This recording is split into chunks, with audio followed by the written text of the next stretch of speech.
Welcome, welcome back, everyone. We are going to resume shortly, and thank you very much for moving toward the front. It's great. There will be others, I think, joining us as they return from lunch.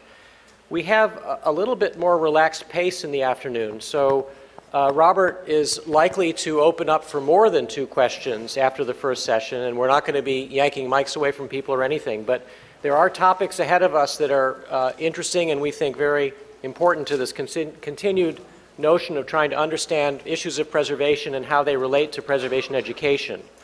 And it's intentional on our part that we're finishing the sequence of 5 topics with the preservation education itself, and Jorge Regal will be sharing thoughts that may have validity for us and certainly thoughts that come from his own experience at the Polytechnic University of Puerto Rico. With that, I hand the microphone back to my friend and colleague, Robert Ivy. Great,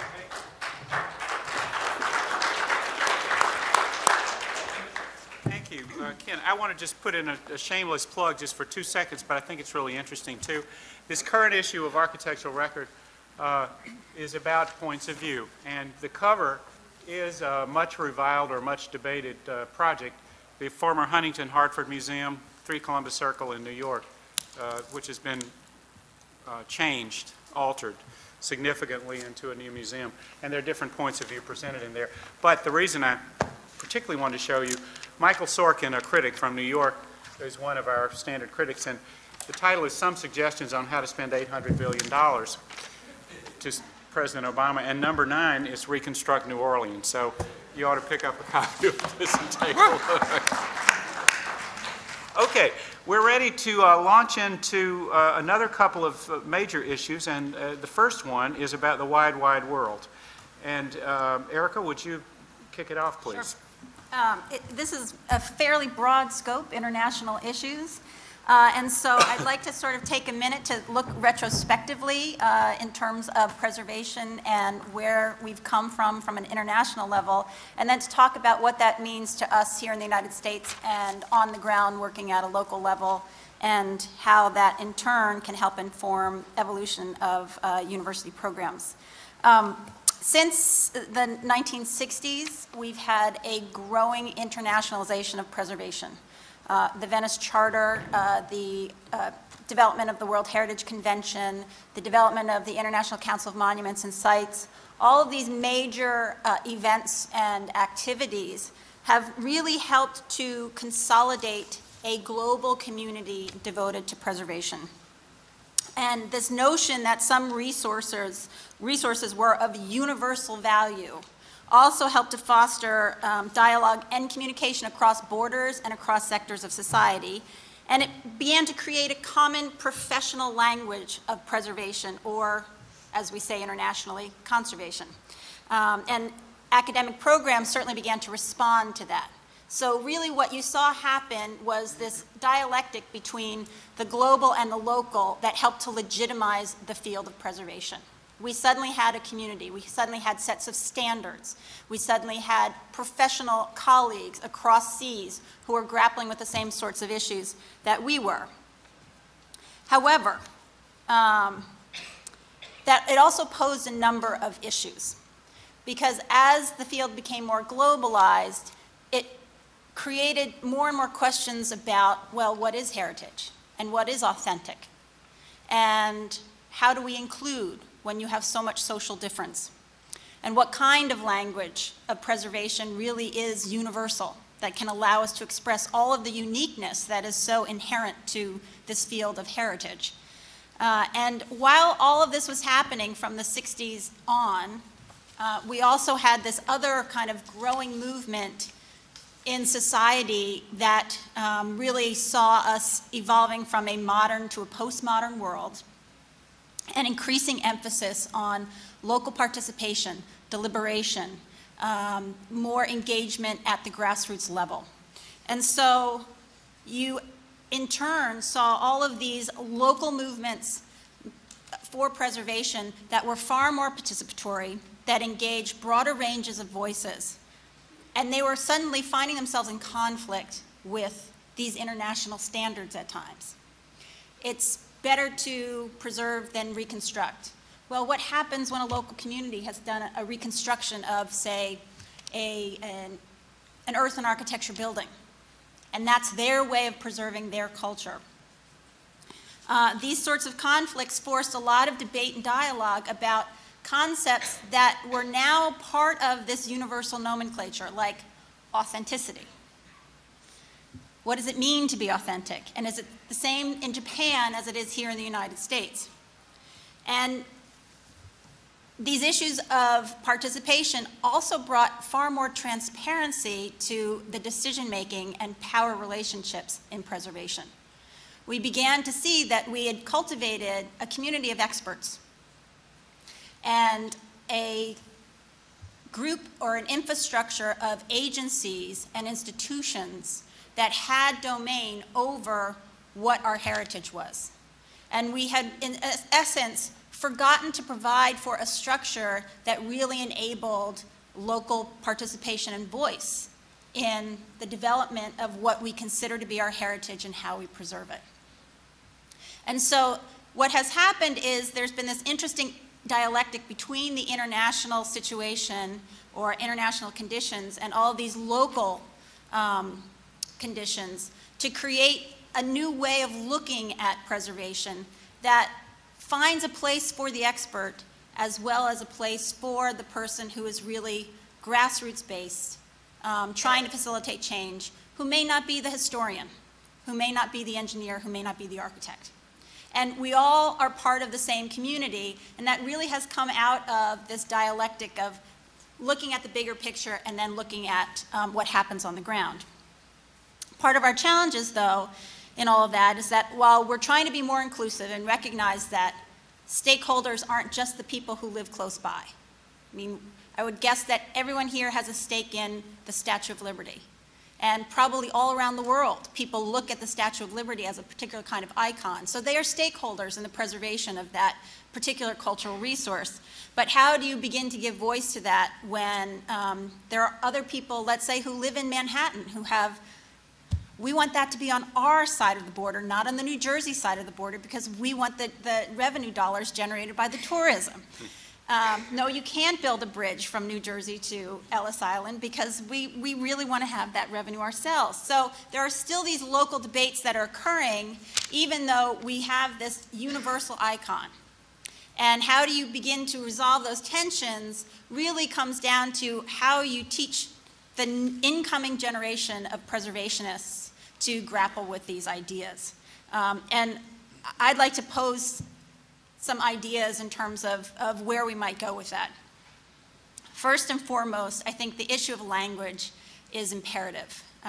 We have, again, through this internationalization, codified a language of preservation so that we can all understand what the other is talking about. At the same time, that language excludes all sorts of communities who don't really understand what some of these terms mean. It's likewise excluded all sorts of disciplines. Earlier it was mentioned, the economists, the engineers, the anthropologists, who all have their own nomenclature and their own language for how to deal with these things. And we need to open that up and begin to speak in ways that are not simply about finding the common denominator, but include robustly integrating other sort of terms and the way of looking at heritage that other fields use. It's not simply our view, the preservationist view, but it's also the view of other cultures. It's the view of other professions. The other part that I'd like to kind of put out there is that unless we really teach our students how to be facilitators of this from a social perspective, they will be crippled in the future. We have done a terrific job, again, emerging from all of the standardization of practice. We've done a terrific job of putting together charters, of training technical conservators, of creating a policy that really helps to define how to responsibly care for our heritage. But we really don't equip most of our students to go out into the community and start talking in ways that this panel has discussed today with local residents and how to translate those experiences into the kind of social change that enables them to really feel ownership over their communities and their neighborhoods. And so I think that's a challenge that the Academy really needs to face with a great deal of determination, because unless it does, we will have decreasing transparency in the decision-making about preservation. And I think all of you, from the comments that we've heard today, would agree that that's been a particular issue here in New Orleans. How decisions have been made about preservation, who has the power, who has the voice, where's the table where everyone sits, how are the deals negotiated, who makes the compromises. The more we foster a participatory nature in the work of preservation, the more we have to bring, or the more we force people to come to the table and make decision-making a far more transparent thing. And I think our new administration is also bringing in a new era of international engagement that will only help to underscore all of this. We have, the United States has renewed its membership to UNESCO. We sit on the World Heritage Committee. We have this new engagement with a broader community that allows us to learn from other people's experiences and share our own. And at the end of the day, while I'm certainly not one to advocate that, let's take our students overseas because we want to teach them what we know, I would say, well, no, let's take our students overseas so that we have an opportunity to talk with people from other places and other cultures and other perspectives, and we have a shared experience of learning. And that can absolutely happen, and Tulane clearly has had a terrific history and legacy of doing that, as well as this legacy of being out in the field, working within communities here in New Orleans. And so while I would love to see the program expand here to include quote-unquote international issues, I think you've already got two of the best or fundamental aspects of that, in that you've got a program that already capitalizes on community building and community development. And you've got a program that has already taken advantage of its geography and its multiculturalism to do collaborative projects overseas. And the more that can get enhanced, I think the more that the local experience here in New Orleans can provide an example for the heritage community at large, and the easier it will be to engage in those kinds of cross-cultural dialogues. Comment? Wonderful. This raises so many questions on my part, and rich with debate and discussion and things to follow up with, primarily about education. I mean, that's where I see this dialogue really headed is, number one, the training. This is a question that we can discuss.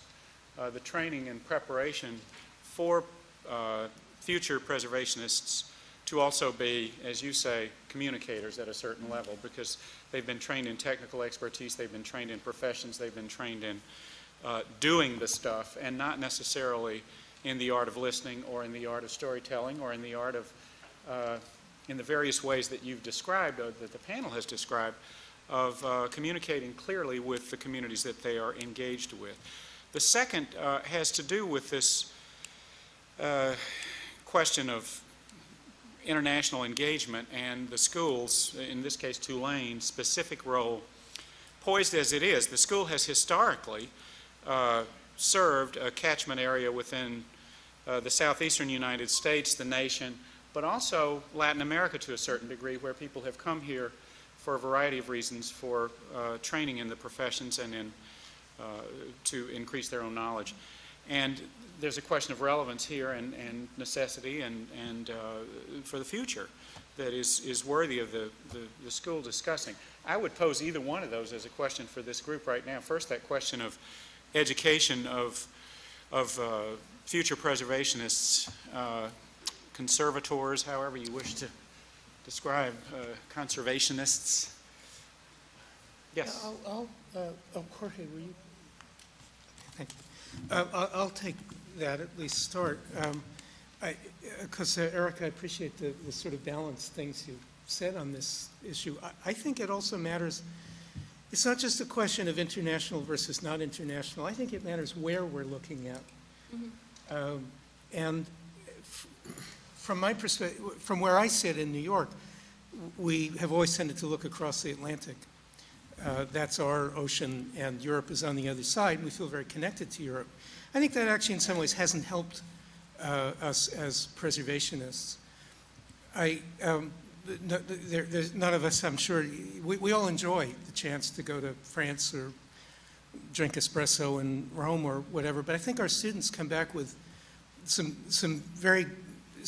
mistakes that are, and that if we redirect our international focus to some other parts of the world, we can achieve something that way. I think that one of the things that we need our students to understand that international contacts can help with is our historical position within the evolution of the world. We're not Europe.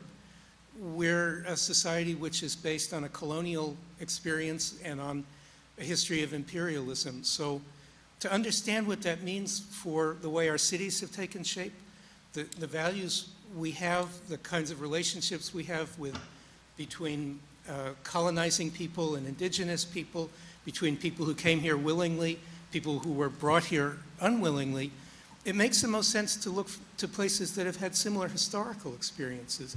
That means not Europe. To me, that means Latin America, Australia, India, the Philippines. One could continue the list. But in principle, I think that's one of the most important things that one can teach one's students through travel, is that sense of a place in history and how that's affected our culture. And then if you start looking at a map, if we look at the map of the United States, New Orleans is on the edge of it, but if we just kind of slide the map down a little bit to the point where New Orleans is in the center of the map, it looks very different, and the kinds of connections that Jean and others have developed here with Latin America strategically in terms of the development of preservation education here in New Orleans begin to make a lot of sense. You can get to, Havana is the same distance as Kansas City. You can be in Bogota in the heart of the Andes before you can get to San Francisco. So so from that perspective, New Orleans is in the center of a world which is not the United States, but is in fact the Caribbean and more broadly Latin America. It's something to exploit, I think, in terms of the program's strategic planning, New Orleans' position within the preservation world. A key aspect on the opportunity that internationalization represents has to do not just with finding out how they educate in other places, but more in terms of the different theoretical stances from which preservation is actually understood and disseminated in different countries. Taking somebody, for example, to Antigua, Guatemala, where the preservation codes actually froze the old buildings in time, where they cannot be touched, and that represents a big problem for preservation, is completely different from what a Spanish architect might decide to do when confronted with adding something new to something old. The examples just go one over the other. The example of Old San Juan, which predates the preservation movement in the United States and has been a fairly successful model in actually gathering together people from all social levels and different ages and interests, to the example of Santo Domingo, which was also very early in the late 50s, and how that hasn't evolved as successfully as the example of San Juan. These are things that have deep theoretical roots. In Puerto Rico, for example, we have to comply when we have a historical building with regulations from the Department of the Interior and local regulations. And sometimes for some projects, one set of rules asks us to identify clearly the difference between what is old and new, but you also have to get the approval from an agency that requires you to erase the difference between old and new. So it becomes an issue of how the designer actually positions himself or herself to then talk to people and convince them of what the attitude or what the strategy can be. So the internationalization is crucial to understanding the many venues and the many points of view from where people are looking at preservation today. Here's a question. Has the new community, the new worldwide community, and I mean here particularly the electronic means of communication that we've got, the ways we have of sharing information, has this fundamentally changed our approach toward preservation and our ability to dialogue with our peers in Istanbul or in Cairo or in Penang or wherever they might happen to be? Just talk among yourselves. I think it definitely has, in very good and positive ways. At the same time, though, I think personally on an international level, it's created a much stronger emphasis, and I mentioned this earlier, on the inventory issue, on the database issue, because we've now taken this information management perspective on the resources. The more information we have about these resources and the more we can collect about them, the better. And having been a proponent and still a proponent earlier also of data collection, it's not that I'm saying that's problematic. I think it's more a matter of deciding what is the relevant data to communities, not just to the resource as defined as, the vestige itself. And while that's being grappled with, it's still problematic. And I think Ned and I encountered this a couple months ago at a conference, the title of which was The Spirit of Place, where there were probably 3 days spent on, well, how do you universally define the spirit of place? At which point you say, well, does it matter? I think we've, on this panel, decided, no, it doesn't. At the end of the day, it's really about how you operationalize whatever its definition is for the purposes of your community and your constituency, and not a way of generically defining this thing so that everyone can do the same thing. And I think New Orleans is a very good example of its own interpretation and operationalizing of a particular set of values regarding preservation, and that there's a lot of strength in that sort of bottom-up development here in New Orleans that can inform a broader international community, and at the same time, engagement at the international level can really enhance that. So, I'll just add to that an example of the kind of international dialogue that produces very interesting and unexpected results. I was in a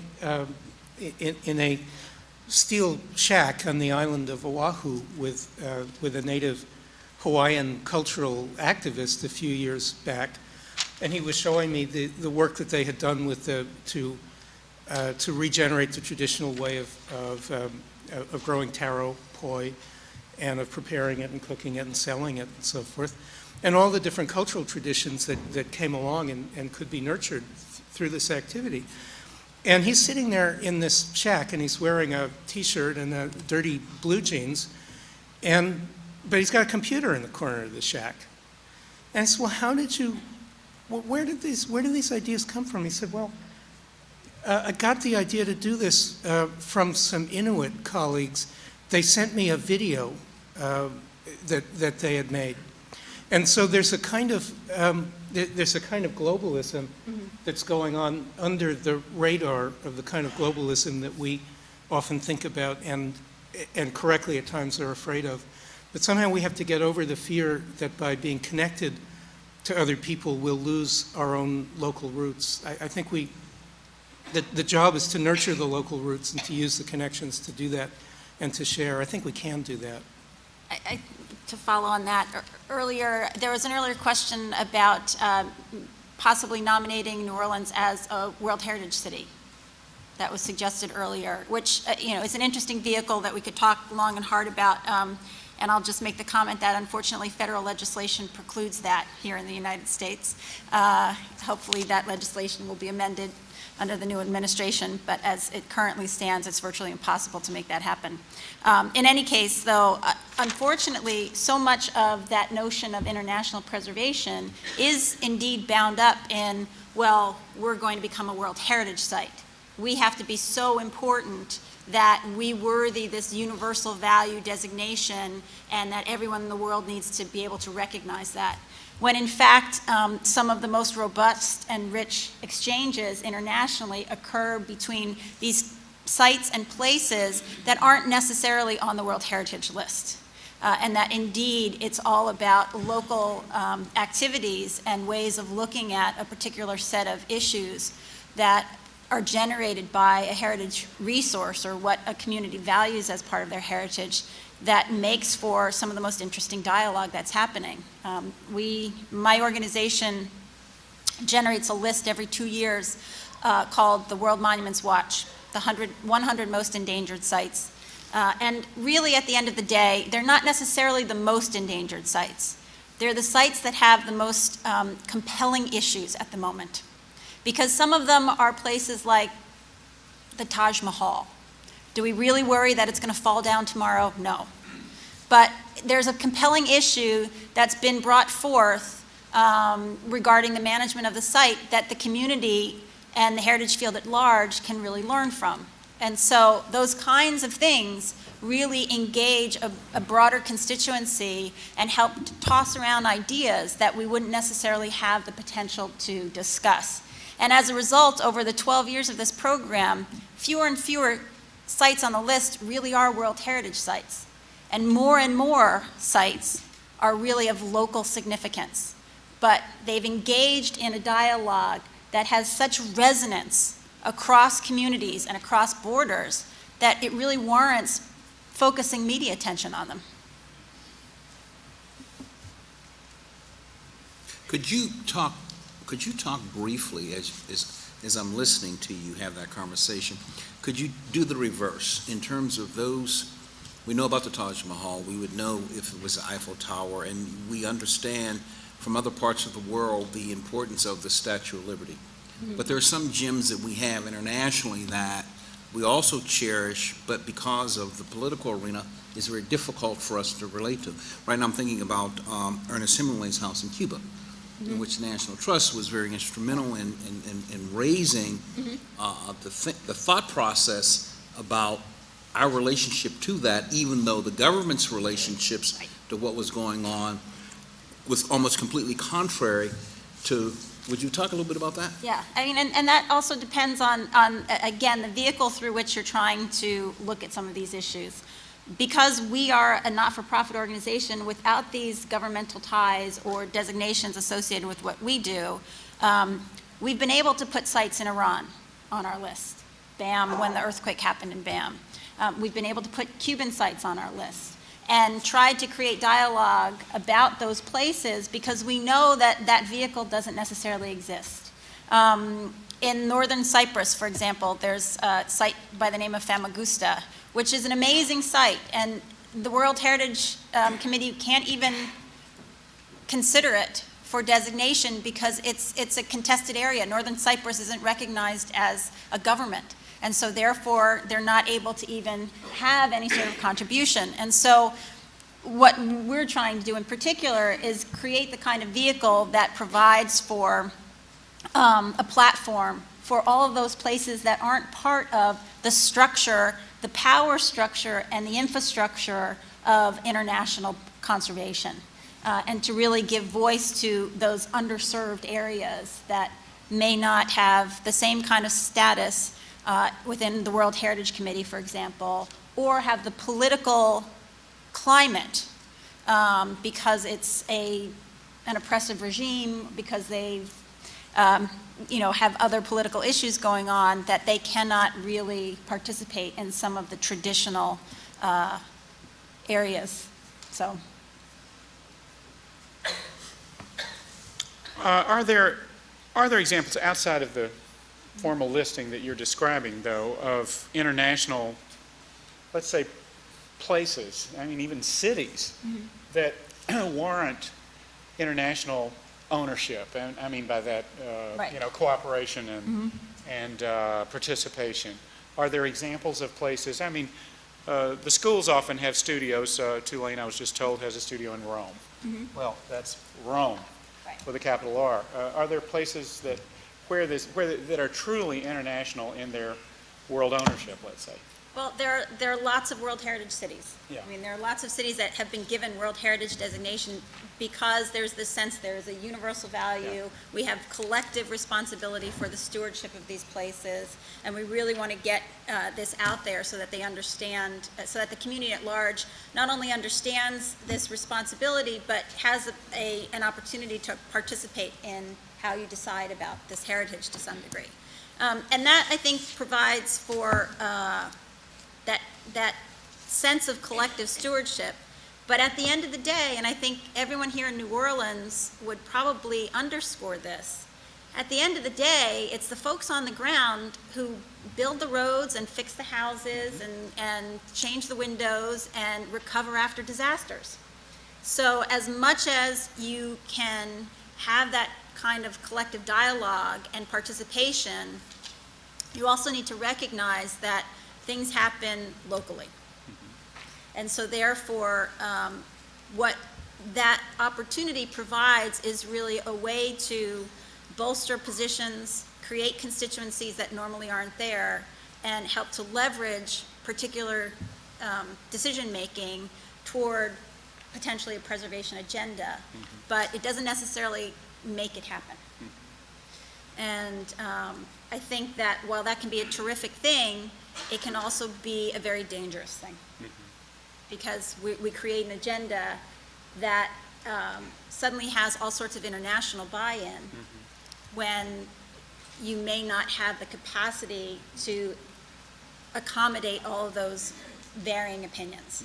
So, Yeah, there's another side to that, but before I come to that, it's to the person who is interested in nominating New Orleans as a World Heritage site. The one to look at is Buenos Aires, speaking of cities of an international significance. There is a nomination in process at the moment. So it might just be interesting or useful to look at how they've done it, how they've made the case. Do you know if it's been decided as far as I don't know if it's gone up to the convention yet. Yeah, so it's still sort of out there, but there's a lot of material you can get on it. It's interesting in terms of the arguments and the way it could be done. But I think the other dimension here that I see is that, again, it's a question of who has the right to look at whom, who gets to study and who gets to be the studied. And we in the United States have always been used to being the people who study other people. So we go places and we study stuff and we look at what other people are doing and come back and we make whatever we want out of it. And part of this internationalization of what we do is, I think, going to have to be the our acceptance of the fact that people have a right to start looking at us and telling us what their opinion is of what we're doing. That could be kind of frightening to many people, I think. We're just not used to it. But I think, if you imagine a really energized international community, an international community that looks at New Orleans the way the World Monuments Fund looks at BAM, for example, think about that international community looking in and saying, United States, you really should be doing better with New Orleans.